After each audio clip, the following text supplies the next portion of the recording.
मेरे प्रिय भाई और बहनों, प्रभु ईश्वर से हमें बहुत सारी आशीषें मिली हैं। हमें कई प्रकार का आशीर्वाद मिला है। किसी को अलग अलग प्रकार की प्रतिभाएं मिली हैं। किसी को शारीरिक सामर्थ्य मिला है, शक्ति मिली है, स्वास्थ्य मिला है। किसी को सौंदर्य मिला है, किसी को बुद्धि शक्ति मिली है, और इसके साथ साथ कई लोगों को धन भी मिला है, बहुत पैसा भी प्राप्त हुआ है। आज मैं इस बात पर मनन करना चाहता हूं कि हम इस धन का कैसे व्यय करते हैं, इस धन को कैसे हम इस्तेमाल करते हैं। कुछ लोग अपने घर को तोड़ ताड़ कर बड़ा बंगला बना देते हैं, कुछ लोग कई घर बना देते हैं, कुछ लोग उस धन से जमीनें खरीदते हैं, कुछ लोग टूर पे जाते हैं, कुछ लोग अपने बच्चों के नाम पर लिख देते हैं पैसा,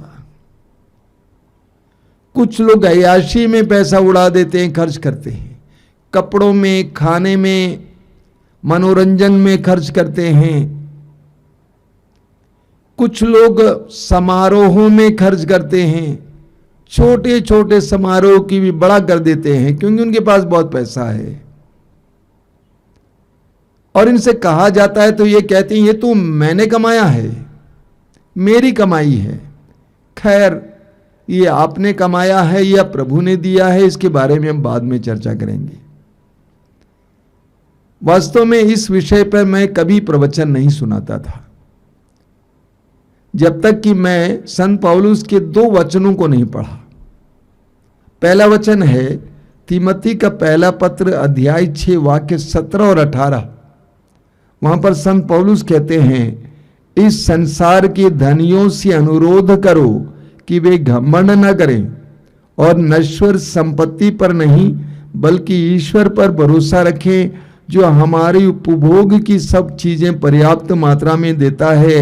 वे भलाई करते रहें, सत्कर्मों के धनी बने, दानशील और उदार हों।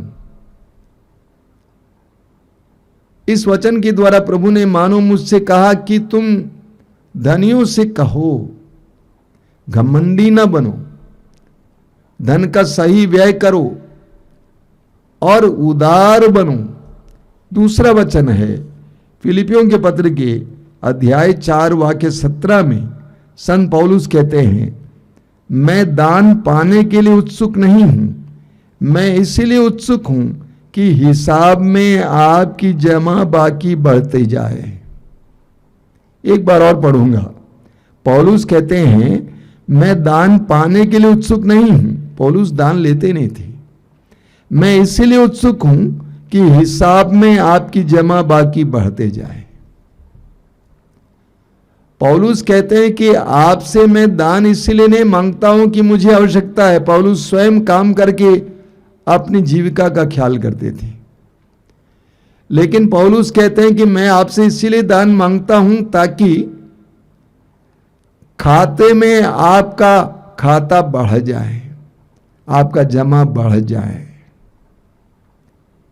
हमें लूकस के सुसमाचार के अध्याय 12 में उसके वाक्य 16 से लेकर मूर्ख धनी का दृष्टांत पढ़ने को मिलता है।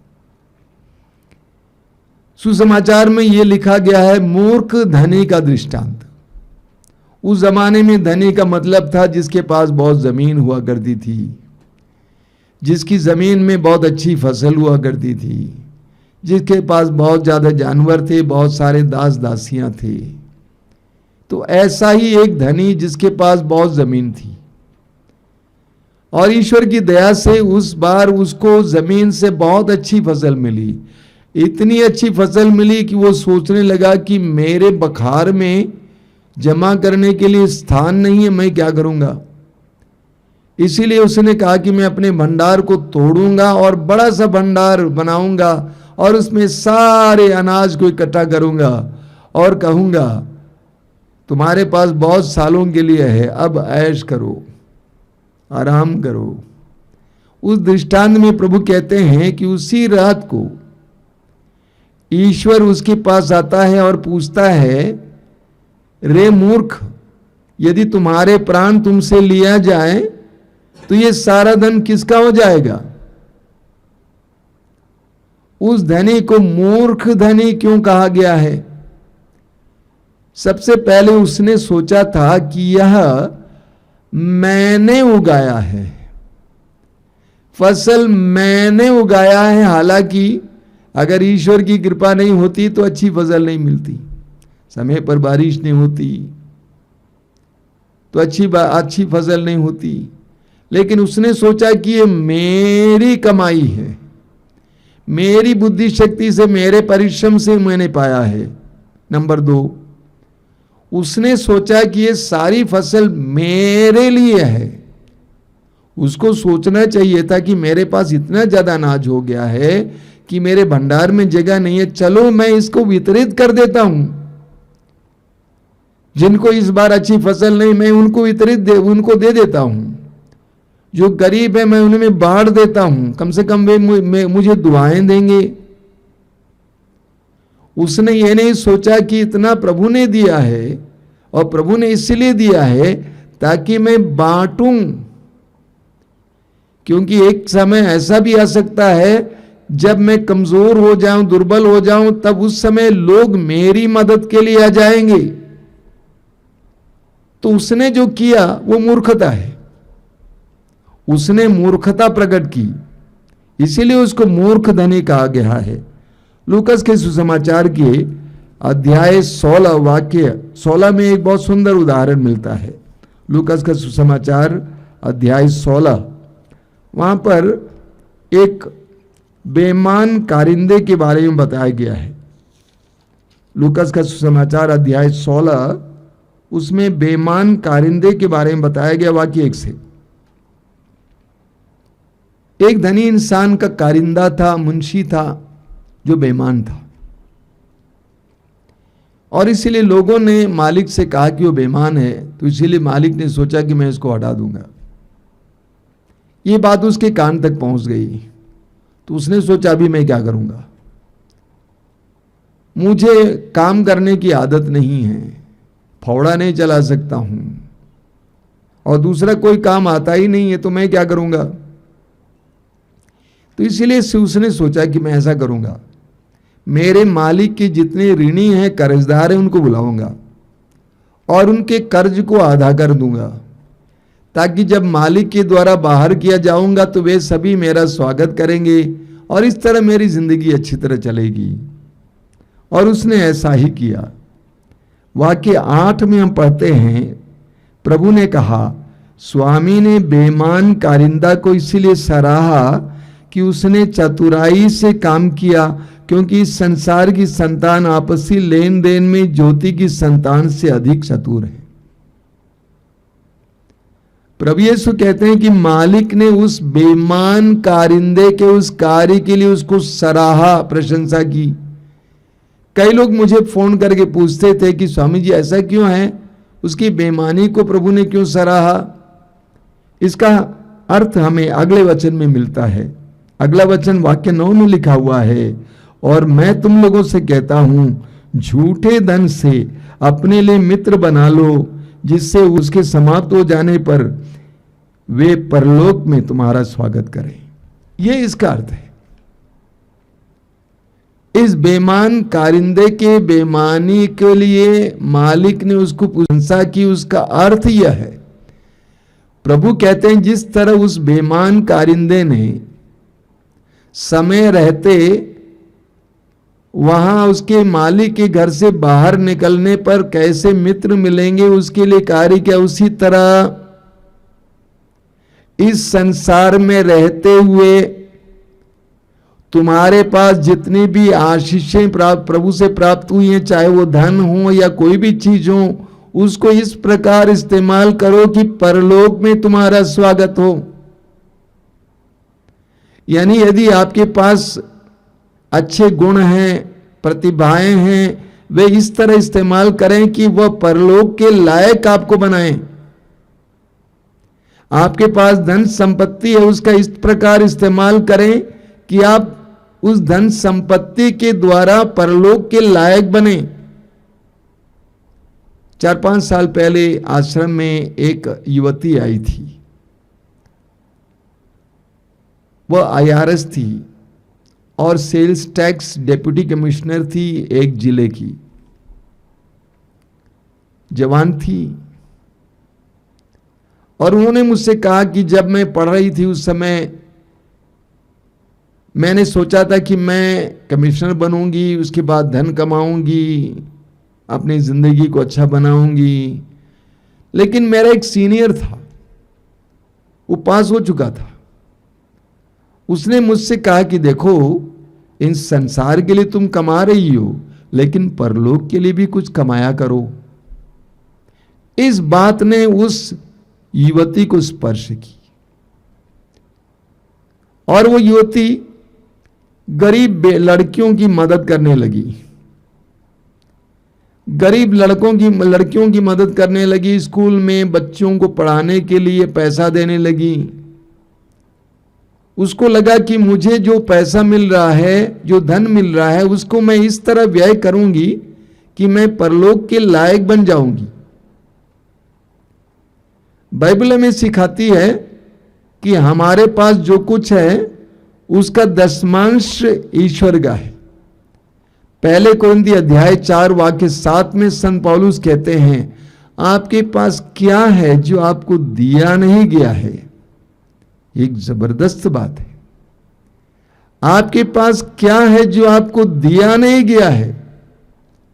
आपके पास जो कुछ है वो आपको दिया गया है। ये आपकी आंखें, ये कान, ये जुबान, ये हाथ, ये पैर, ये बुद्धि शक्ति, ये परिश्रम करने की शक्ति, ये सब आपको दिया गया है। इसीलिए ईश्वर को आपकी सारी उपलब्धियों पर अधिकार है। बाइबल हमें सिखाती है कि हमें अपनी कमाई में से, अपने सब कुछ में से 1/10वां हिस्सा ईश्वर को देना चाहिए। दशमांश जिसे कहते हैं। अपनी कमाई में से, अपने समय में से, सब कुछ में से 1/10वां हिस्सा ईश्वर को देना चाहिए। सूक्ति ग्रंथ के अध्याय 3 वाक्य 9 में हम पढ़ते हैं, अपनी संपत्ति से प्रभु का सम्मान करो, उसे अपनी उपज का दशमांश चढ़ाओ। वचन कहता है, अपनी संपत्ति से प्रभु का सम्मान करो, उसे अपनी उपज का दशमांश चढ़ाओ।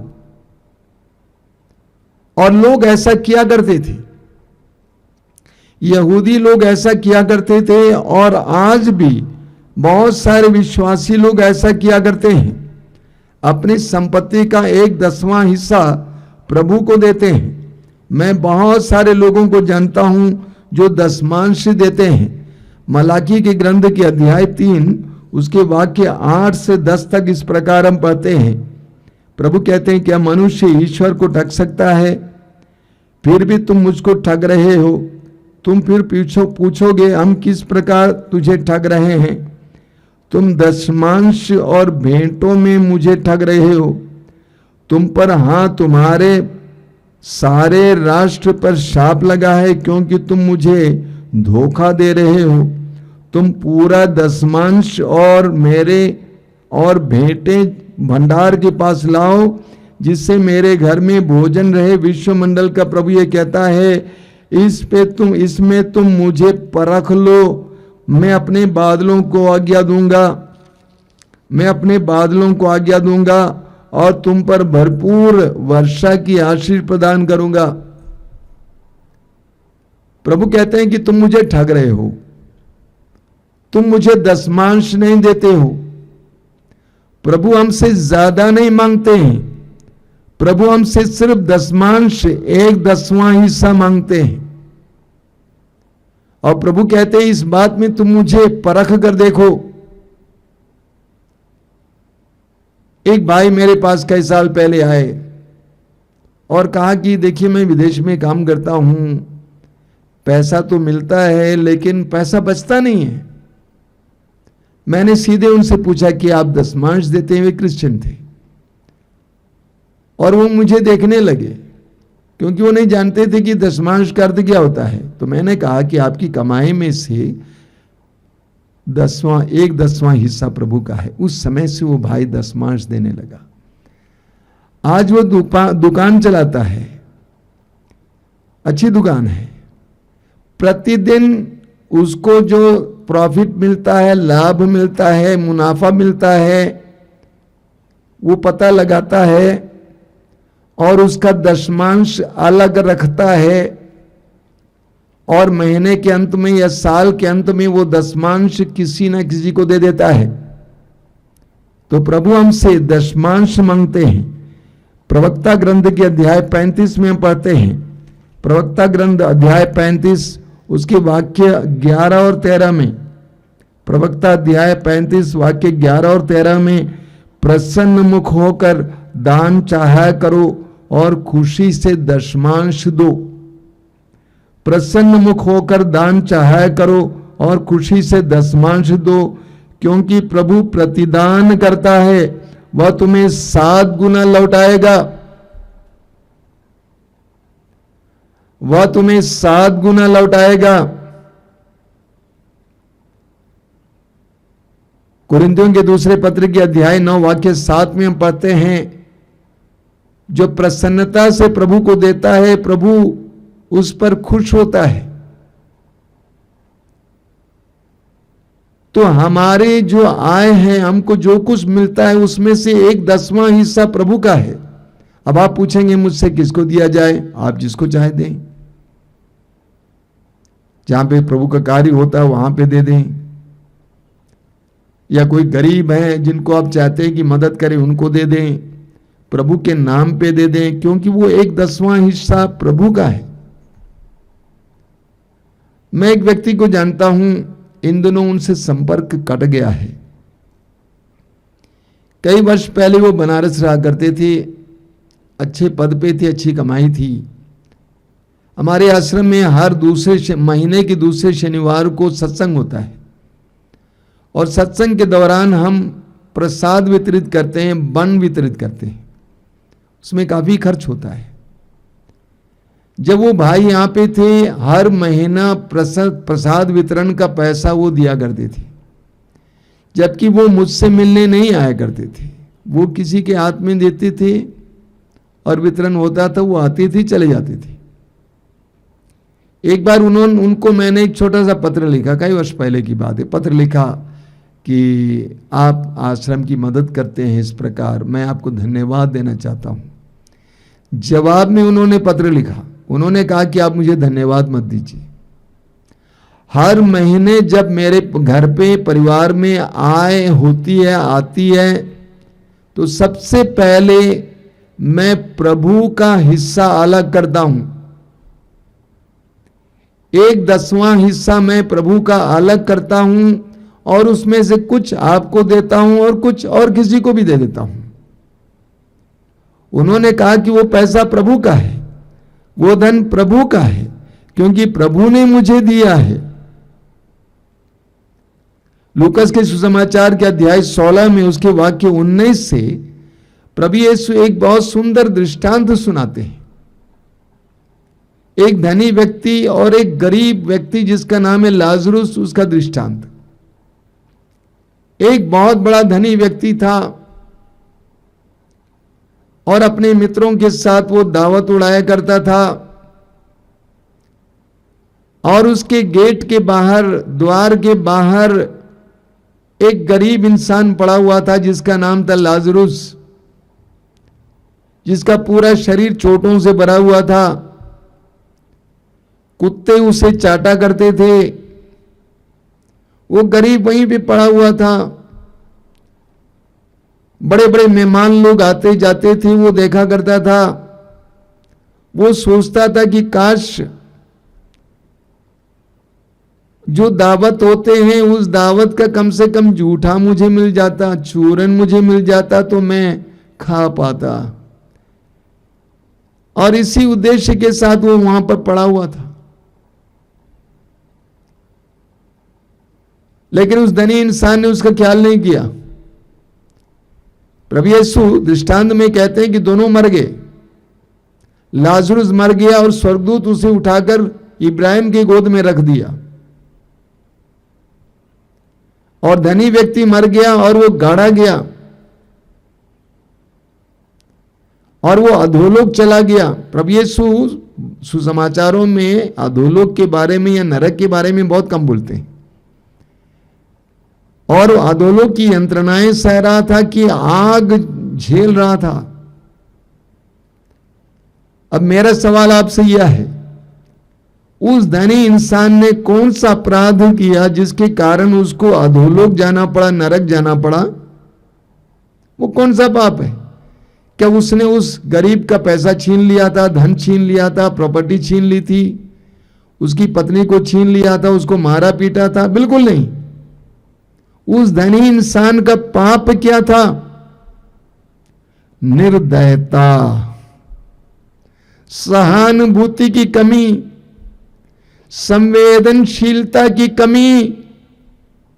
आधुनिक इंसान का सबसे बड़ा पाप यह है। आधुनिक इंसान गिरजाघर जाता है, मंदिर जाता है, कहां कहां नहीं जाता है, दान देता है, सोचता है कि मैं धर्मी हूं, लेकिन निर्दयी, सहानुभूति की कमी, सहनशीलता की कमी और संवेदनशीलता की कमी। और कभी कभी ऐसा भी होता है कि लोग कहते हैं कि ये लोग इसीलिए झेल रहे हैं क्योंकि इसने पाप किया है। अभी मुझे याद है, एक बार जब मैं ट्रेन में सफर कर रहा था, एक बहुत गरीब औरत आई थी भीख मांग के, बहुत ही लाचार थी, और उसकी लाचारी को देखकर मैंने कुछ दिया। मेरे बगल में बैठे लोगों ने कहा कि आपने ऐसा क्यों किया? ये सब धंधा है, ये लोग बहुत ज्यादा कमाते हैं। वो तो चली गई। काफी देर के बाद मैं उस भाई से पूछा कि आप क्या करते हैं? कहा कि मैं बिजनेस कर रहा हूं। तो मैंने पूछा, आप वो धंधा क्यों नहीं करते? आपने कहा कि वो बहुत कमाती है, वो धंधा क्यों नहीं करते? खैर, मेरी पक्की दाढ़ी के कारण और मेरी दृढ़ दृष्टि के कारण वो बवाल नहीं किया, अन्यथा बवाल करता। तो मनुष्य आज इनसेंसिटिव यानी संवेदनहीन हो गया है। अपने घर के बगल में लोग रह रहे हैं, कैसे रह रहे हैं, सोचते नहीं हैं। शहर में गाड़ी में जा रहा है, दुर्घटना हुई, कोई मुसीबत में है, यहां तक कि उसका बच्चा भी शीशा खोल कर देखता है, कहता है पापा देखो ना, इतना खून, चोट लग गई उनको।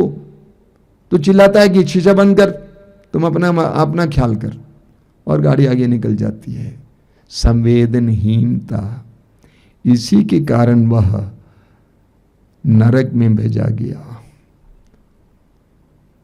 सूक्ति ग्रंथ के अध्याय 10 वाक्य 22, सूक्ति ग्रंथ अध्याय 10 वाक्य 22, बहुत सुंदर सुंदर वचन है। सूक्ति ग्रंथ अध्याय 10 वाक्य 22 में लिखा हुआ है, प्रभु के आशीर्वाद से ही कोई धनवान बनता है। प्रभु के आशीर्वाद से ही कोई धनवान बनता है, इसकी तुलना में हमारा परिश्रम नगण्य है।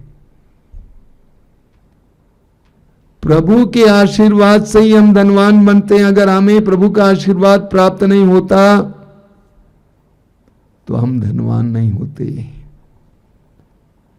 इस संसार में परिश्रम करने वाले बहुत कोई हैं, लेकिन आपको अच्छा प्रतिफल मिला, ईश्वर को धन्यवाद दीजिए। मैं अक्सर सोचा करता हूं, इस दुनिया में इतने सारे धनी लोग हैं, क्योंकि मैं हर जगह जाता हूं, फ्लाइट में जाता हूं, हर जगह जाता हूं। इतने धनी हैं और अपने ऊपर इतना खर्च कर रहे हैं। काश अगर ये संवेदनशील होते, कुछ लोगों की मदद करने के लिए तैयार होते, अपने धन में से कुछ साझा करते, कितने लोगों की भलाई होती है, क्या कभी सोचते हैं? ये कभी सोचते हैं कितने गरीब बच्चों को ये पढ़ा लिखा कर बड़ा कर सकते थे, कितने गरीब लड़कियों को नर्सिंग कराकर या प्रोफेशनल ट्रेनिंग कराकर खड़ा कर सकते थे, और उतने सारे बच्चों की दुआएं इस इंसान को मिलती, आने वाली पीढ़ियों की दुआएं इस व्यक्ति को मिलती, इस व्यक्ति के आने वाली पीढ़ियों को मिलती। वे कहते फलाने सर ने हमारी मदद की, तभी तो हम इतने बड़े हुए हैं। ये प्रभु ने आशीर्वाद दे। जब धन आ जाता है लोग भूल जाते हैं। मैं एक व्यक्ति को जानता हूं जो बहुत अपने को आध्यात्मिक मानते हैं, अच्छे पद पे हैं, बहुत कमाई करते हैं, लेकिन उनके जीवन में बहुत अस्त व्यस्तता है, आशीर्वाद की कमी है। कारण क्या है? कारण यह है कि वो अपनी कमाई को, अपने धन को केवल अपने लिए ही खर्च करते हैं। मैं उनको कई बार टोका हूं, मैंने कहा कि आप कुछ मदद क्यों नहीं करते? हाँ, मैं मदद करता हूं, मैं कभी किसी गरीब को कुछ दे देता हूं। कितने लोगों को हमारे भाई लोग मदद कर सकते थे। प्रवक्ता ग्रंथ के अध्याय 4 उसके वाक्य 36 में पढ़ते हैं, प्रभु कहते हैं लेने के लिए अपना हाथ मत पसारो और देने के लिए उसे बंद मत रखो। प्रभु कहते हैं लेने के लिए अपना हाथ मत पसारो और देने के लिए उसे बंद मत रखो। हम कैसे प्रभु के सामने रो रो कर प्रार्थना करते हैं, ये प्रभु हमारी मदद कीजिए, कृपा कीजिए, हमें नौकरी दिलाइए, हमें कोई धंधा दीजिए। और प्रभु हमारी प्रार्थना को सुनते हैं, एक के बदले 2 नौकरी दे देते हैं, एक बिजनेस के बदले 2 बिजनेस दे देते हैं। लेकिन उसके बाद क्या हो जाता है? उसके बाद हमारा हाथ बंद हो जाता है, देने के लिए तत्पर नहीं होते हैं। बड़ी अजीब परिस्थिति है। मैंने देखा कई लोगों के जीवन में कितना रो रो कर प्रार्थना करते थे और प्रभु ने दिया, और देने के बाद वे सोचते हैं कि मेरा परिश्रम का ये फल है, और उसके हाथ बंद हो जाते हैं। हम प्रवक्ता ग्रंथ के अध्याय 19 वाक्य 17 में पढ़ते हैं, बहुत जबरदस्त वचन है। 19:17 में लिखा हुआ है, जो दरिद्रों पर दया करता है वो प्रभु को उधार देता है, जो दरिद्रों पर दया करता है वो प्रभु को उधार देता है, प्रभु उसे उसके उपकार का बदला चुकाएगा। सुनिए कितना जबरदस्त वचन है। जो दरिद्रों पर दया करता है वो प्रभु को उधार देता है, और प्रभु क्या करेंगे? प्रभु पुरस्कार देगा, प्रभु उससे उसके उपकार का बदला चुकाएगा। हम जब गरीबों की मदद करते हैं, वचन कहता है कि हम प्रभु को उधार दे रहे हैं, और प्रभु समय आने पर उसको चुकाएगा। मैं कुछ लोगों से बोला करता था, लोगों को बताइए, जब आप एक बहुत बड़ा बंगला बना रहे हैं, घर बना रहे हैं, साथ ही साथ कुछ गरीबों के लिए 4-5 छोटे छोटे घर बनवा दीजिए। आप अपने लिए और अपने बच्चों के लिए बहुत बड़ा बंगला बना रहे हैं, अच्छी बात है, लेकिन साथ ही साथ कम से कम 4-5 छोटे छोटे घर कुछ गरीबों के लिए बना दीजिए। जानते हैं उन घरों में रहने वाले हमेशा आपको याद करेंगे, आपके लिए दुआएं देंगे। वे अपने बच्चों को भी बताएंगे, देखो उनके कारण हमें ये घर मिला है। उनकी दुआएं आपके साथ और आपके आने वाली पीढ़ियों के साथ रहेंगी। प्रवक्ता ग्रंथ के अध्याय 35 वाक्य 4 में प्रभु का वचन कहता है, परोपकार अन्न बलि के बराबर है। वचन कहता है कि परोपकार अन्न बलि के बराबर है, परोपकार करना बलिदान के बराबर है। लूकास के सुसमाचार के अध्याय 6 वाक्य 38 में प्रभु यीशु कहते हैं, जिस नाप से तुम नापोगे उसी नाप से तुम्हारे लिए नापा जाएगा। अगर तुम दूसरों के प्रति उदार बनोगे, ईश्वर तुम्हारे प्रति भी उदार बना रहेगा। मैं इस बात पर बहुत विश्वास करता हूं। मैंने देखा कि एक हाथ से मैं देता हूं तो दूसरे हाथ में प्रभु रखते हैं। प्रभु कहते हैं, जिस नाप से तुम नापोगे उसी नाप से तुम्हारे लिए नापा जाएगा। प्रवक्ता ग्रंथ अध्याय 16 वाक्य 15, वहां पे लिखा हुआ है, जो भलाई करता है उसे पुरस्कार मिलेगा। जो भलाई करता है उसे पुरस्कार मिलेगा और सबको अपने कर्मों का फल दिया जाएगा। जो भलाई करता है उसका पुरस्कार उसको प्राप्त होगा और सबको उसके कर्म का फल मिलेगा। आप जानिएगा, सूक्ति ग्रंथ के अध्याय 15 उसके वाक्य 3 में लिखा हुआ है, प्रभु की आंखें सब कुछ देखती हैं। प्रभु की आंखें सब कुछ देखती हैं, वो भले बुरे दोनों पर दृष्टि दौड़ाता है। प्रभु देखते हैं कि हम क्या करते हैं, अपने धन का कैसे व्यय करते हैं, ये सब प्रभु देखते हैं। हम प्रभु की आंखों से नहीं बच सकते हैं।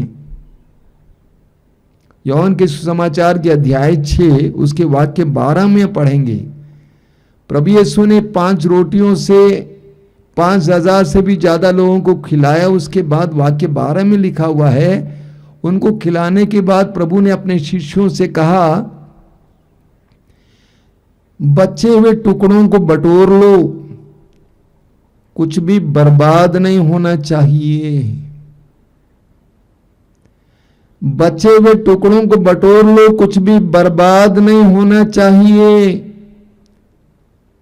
ईश्वर का कोई भी वरदान बर्बाद नहीं होना चाहिए। ईश्वर के द्वारा दी हुई संपत्ति बर्बाद नहीं होनी चाहिए। धन बर्बाद नहीं होना चाहिए।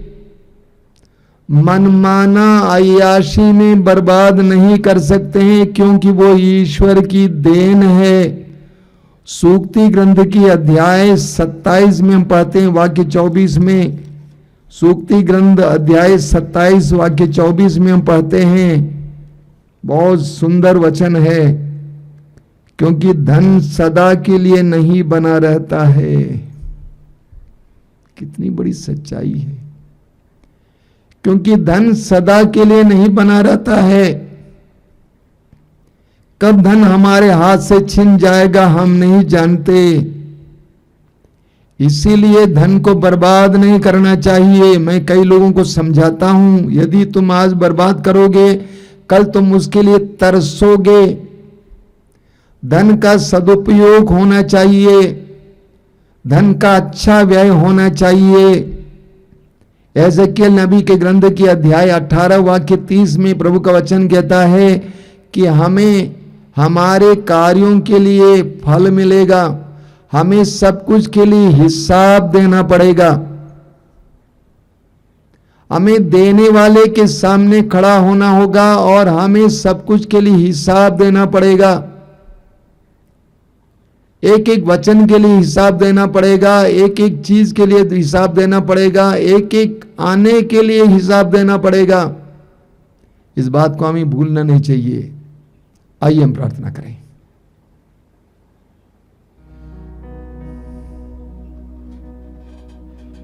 दयालु पिता, हम तुझे धन्यवाद देते हैं तेरी आशीषों के लिए, एक एक आशीष के लिए धन्यवाद देते हैं। अलग अलग प्रकार की आशीषों के लिए धन्यवाद देते हैं। देने वाला तू है, सब कुछ का स्रोत तू है। हे पिता, हमें इस बात का एहसास करा दे कि हमें तेरे सिंहासन के सामने खड़ा होना होगा, सब कुछ के लिए हिसाब देना होगा। तेरे पवित्र वचनों के द्वारा तूने हमें समझाया है कि तूने हमें जो धन दिया है उसका सदुपयोग होना चाहिए, उसके द्वारा हमें ईश्वर के राज्य के लिए, तेरे राज्य के लिए अपने आप को तैयार करना है।